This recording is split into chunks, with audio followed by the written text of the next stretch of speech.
Hi and welcome. Today I will show you how to use the Trello widget on your iPhone 12. So let's begin.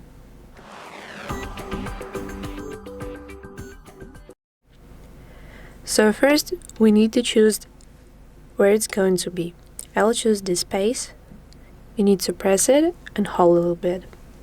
Here we'll have Edit. Going to click here. And Add Widget. We're going to find our Trello right here. And you can choose any form you want. I'll choose this one. Okay, so our widget is here. As you can notice, we have a blue circle right here. And if you tap here, it will be automatically redirected you to the cart page when you can quickly create a new task. So, I hope this tip was helpful. Thank you for watching and see you later. Bye!